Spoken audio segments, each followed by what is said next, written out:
Terima kasih. Dan pemirsa, selanjutnya kita beralih ke informasi lain. Sidang kasus dugaan korupsi pengadaan laptop berbasis Chromebook tahun 2019 hingga 2022 kembali digelar di Pengadilan Tindak Pidana Korupsi Jakarta pada malam kemarin. Dalam sidang pembacaan tuntutan, mantan konsultan teknologi di lingkungan Kemendikbudristek dituntut hukuman 15 tahun penjara.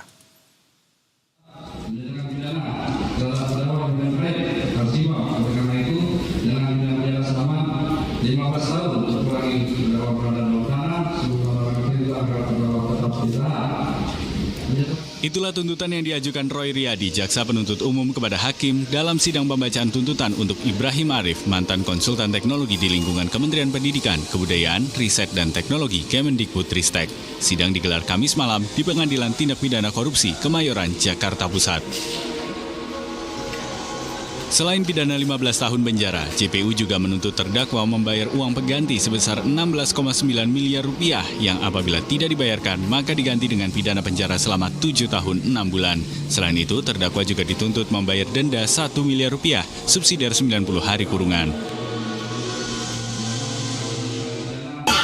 Yang mana surat depositor, surat tuntutan itu berdasarkan dari fakta yang terungkap di persidangan, dari seluruh alat bukti yang dihadirkan di persidangan dan diperlihatkan, salah satunya adalah diantaranya keterangan saksi, keterangan ahli, surat, bukti-bukti elektronik, barang bukti, keterangan terdakwa, dan segala sesuatu dokumen yang dihadirkan di depan persidangan seperti itu.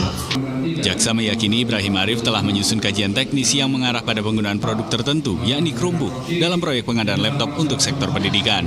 Afrian Bonjol, kuasa hukum Ibrahim Arif, menyayangkan tuntutan itu dan menilai JPU tidak berhasil membuktikan dakwaan secara meyakinkan.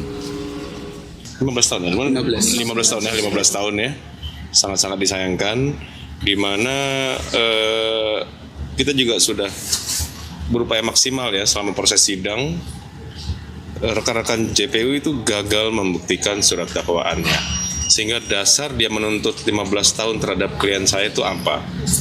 Terbukti kok di ruang sidang, sama-sama kita ikuti.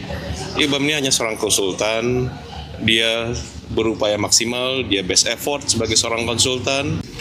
Selain Ibrahim, dua terdakwa lain yang juga menjalani sidang tuntutan adalah Sri Wahyuningsih selaku Direktur Sekolah Dasar Kemendikbudristek periode 2020 sampai 2021 sekaligus kuasa pengguna anggaran, serta Mulyad Syah yang menjabat Direktur SMP pada periode yang sama. Keduanya dituntut 6 tahun penjara dan denda 500 juta rupiah, subsidiar 120 hari kurungan, dan khusus untuk Mulyad Syah, jaksa juga menuntut terdakwa membayar uang pengganti 2,2 miliar rupiah, subsidiar 3 tahun penjara. Sri Wahyuningsih diduga berperan memengaruhi dan menekan sejumlah pejabat pembuat komitmen agar memilih Chromebook dalam proses pengadaan dan memerintahkan perubahan metode pengadaan dari e-katalog menjadi sistem informasi pengadaan sekolah. Sementara Mulyad Syah diduga menerima aliran dana sebesar $120.000 Singapura dan $150.000 Amerika Serikat terkait proyek Chromebook.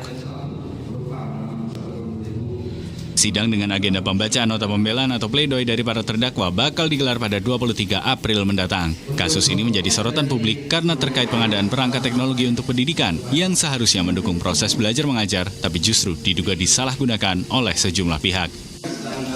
Hidayat Azril, Berita 1, Jakarta.